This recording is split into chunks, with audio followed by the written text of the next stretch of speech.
red, blue vine.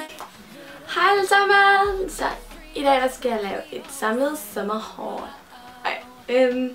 Og jeg har en masse ting. Jeg har både tøj, sko, makeup og sådan lidt beauty-relaterede ting. Og jeg vil bare gå i gang, fordi jeg har sådan pænt mange ting. Første jeg vil starte med, det er H&M, fordi jeg har været i H&M i dag og i går. Jeg har købt 3 ting. Jeg kommer lidt på, hvad det er. Jeg har købt en bikini, og det er den her, og den ser sådan her, og den er virkelig sød. Og det er den der, hvor det er sådan ultra push-ups med.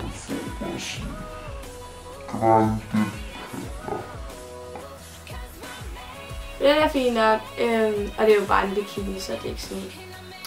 Men jeg synes bare, den er vildt sød, og den er sådan, jeg er ret bleg, så den er ret pæn til mig, hvis jeg står. Og så har jeg selvfølgelig også købt en underdel til.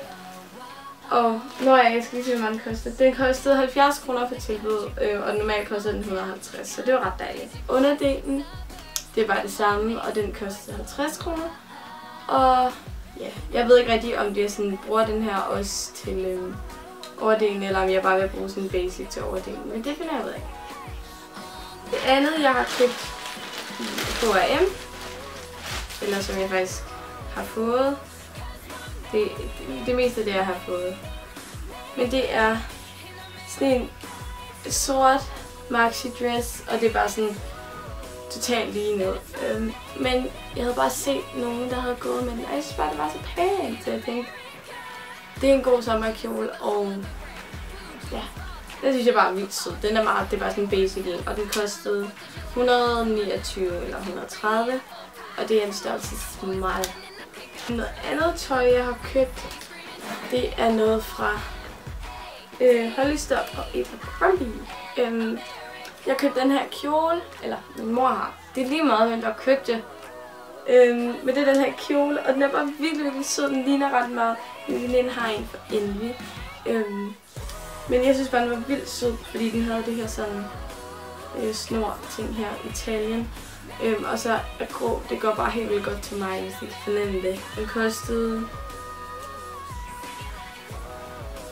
430 kroner, men den er blevet sat på udsalg. Men jeg kan desværre ikke huske det.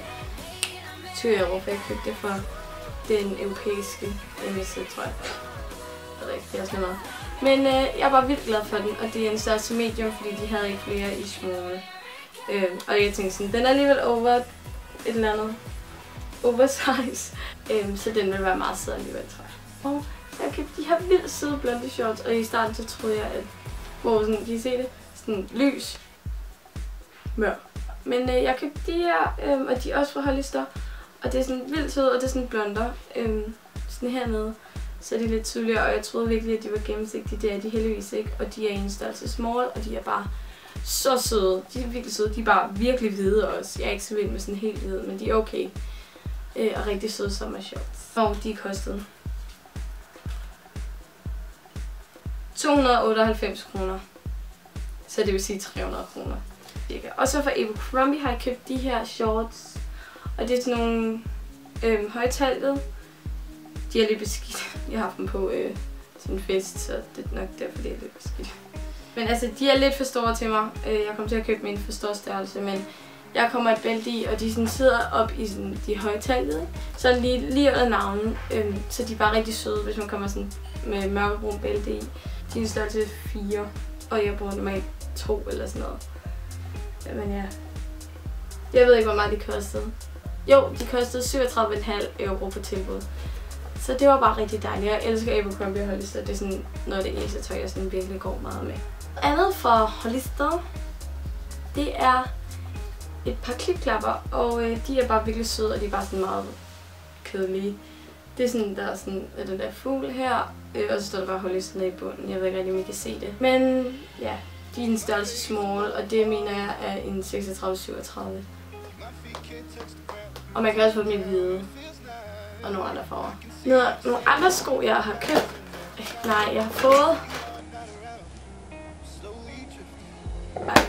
det er et par Toms, og de er lige kommet ind af posten i dag. Og det er de her hvide, sandfarvede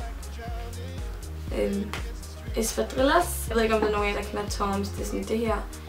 Men det er sådan nogle blonder, og de kostede 400, tror jeg. Det her, det er en størrelse 6,5, som er 37.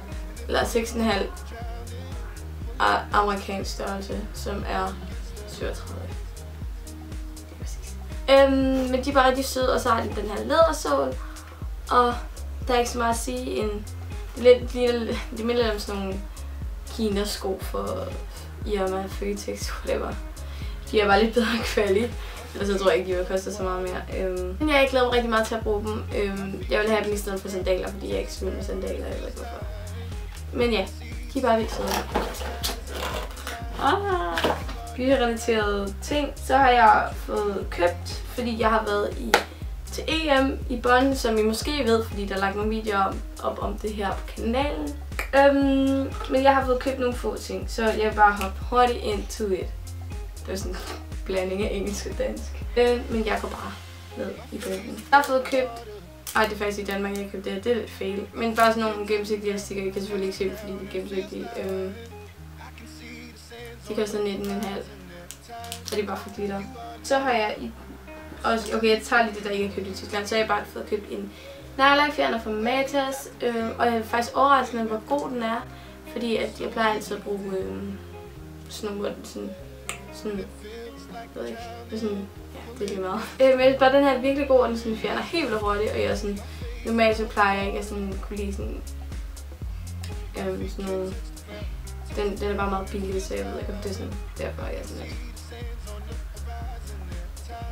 Jeg ved faktisk ikke, hvor meget den koster. Det er slet meget.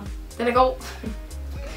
Okay, og så hopper vi ned til det, som jeg har købt i Tyskland, og der har jeg været i både DM og Rossmann. Vi havde kun sådan en halv time, 45 minutter til at købe noget, og jeg ved, hvordan piger er med makeup. Eller i hvert fald mig. Jeg kunne ikke rigtig bestemme mig. Men jeg havde fået købt den her, den køber jeg altid, når jeg er i Tyskland. Den dufter fucking godt. Men det er Glisskur Hair Repair. Jeg kan ikke rigtig læse, det står på tysk. Jeg kan godt købe dem i Danmark, men så ser de sådan her ud, og så er de sådan sort låg, og så dufter de bare overhovedet ikke lige så godt. Men det er sådan det samme. Men den her er bare så virkelig god, og jeg fatter ikke, hvorfor den er så meget bedre end den her. Jeg tror, jeg har været igennem sådan 4 af dem eller sådan noget. Videre til sådan makeup, der har jeg fået købt den her Tools eyeliner, og den er fra Essence, og jeg har købt en del fra Essence af eyeliner på det sidste, altså sådan før den her gang jeg var i Tyskland. Jeg synes bare, de har været helt vildt gode, og den her, den har bare den perfekte sorte farve. Den er sådan helt very black, sådan perf. Jeg vil sige, at jeg kender, eller jeg har prøvet andre, som der er bedre som sådan eyeliner, men jeg vil sige, jeg har ikke prøvet nogen, der har sådan lige så sort farve som den her. Noget andet, som også er fra Essence, det er den her Essence Maximum Volume Mascara. Og den har sådan en vildt mærkelig børste. Den er sådan firkantet på en eller anden måde. Den har 4 sider.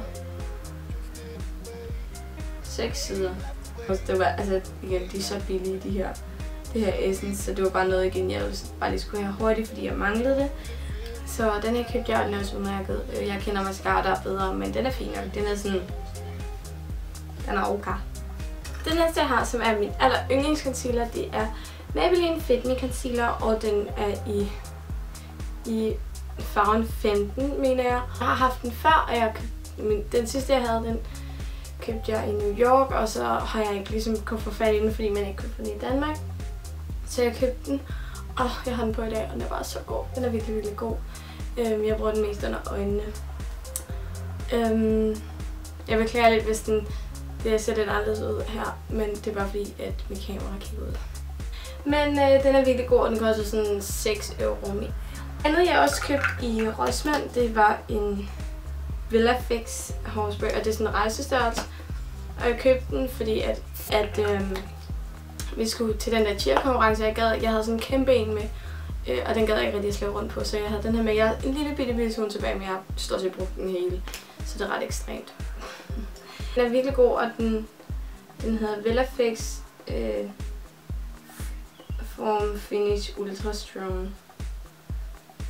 Og det er sådan i den der 5'eren, så den holder rigtig godt. Anna Rossmann, så købte jeg sådan en børste med sådan spids ende til ligesom at kan lave et eller andet lige noget. En skinning eller et eller andet. Og den er bare rigtig god. Den var sådan, kostede ikke engang 1 euro. Så det var sådan lidt. Why not? Det næste, som er... Det næste, jeg har, som er min aller yndlingsconcealer, det er Maybelline Fit Me Concealer, og den er i farven 15, mener jeg. Og jeg har haft den før, og den sidste, jeg havde, den købte jeg i New York, og så har jeg ikke ligesom kunnet få fat i den, fordi man ikke kunne få den i Danmark. Så jeg købte den, og jeg har den på i dag, og den er bare så god. Den er virkelig, virkelig god. Jeg bruger den mest under øjnene. Jeg beklager lidt, hvis det ser lidt anderledes ud her, men det er bare fordi, at mit kamera kigger ud. Det er træls. Men den er virkelig god, og den koster sådan 6 euro mere. Det andet, jeg også købte i Rossmann, det var en Vellafix hårspray, og det er sådan en rejsestørrelse. Og jeg købte den, fordi at vi skulle til den der cheer-konkurrence, jeg havde sådan en kæmpe en med, og den gad jeg ikke rigtig at slå rundt på, så jeg havde den her med. Jeg havde en lille bitte smule tilbage, men jeg har stort set brugt den hele, så det er ret ekstremt. Men den er virkelig god, og den hedder Vellafix Form Finish Ultra Strong. Og det er sådan i den der 5'eren, så den holder rigtig godt. Det andet Rossmann, så købte jeg sådan en børste med sådan spids ende til ligesom at kan lave et eller andet lige noget. En skinning eller et eller andet. Og den er bare rigtig god. Den var sådan, kostede ikke engang 1 euro. Så det var sådan lidt, why not? Så ja. Det sidste jeg har, det er den her. Den er faktisk købt i Matas for noget tid siden. Og den er Lasting Finish Color Rush. Og den er i farven 500, the redder, the better. Og det er sådan en, ligesom de der chopstick for klinik. Og den er bare knaldrød. Altså det er den flotteste rød, jeg nogensinde har set. Den er sådan kold rød. Og så er den bare rød, den er ikke orange, og den er heller ikke sådan lyserød. Den er virkelig bare perfect. Det er sådan den bedste rød, man kan finde. Og den holder sådan hele dagen. Jeg virkelig havde den på hele dagen. Fra sådan om morgenen til om aftenen. Den holdt bare. Okay, jeg lavede 2 touch-up eller sådan noget. Men det var bare sådan ret ekstremt. Men jeg tror, hvis det her var alt for mit hår. Og jeg håber, at I kan lide det. Og jeg håber, at I får en rigtig, rigtig god sommerferie. Jeg skal bare arbejde så til hele sommerferien. Så skal jeg da også på ferie til Italien.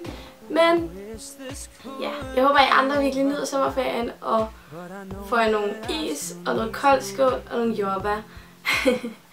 Så ha' en god sommerferie. Nå, hej! Ønsker I sådan kunne lugte den? Lugt. Okay, men det. Godt købe dem i Danmark, 2 skål.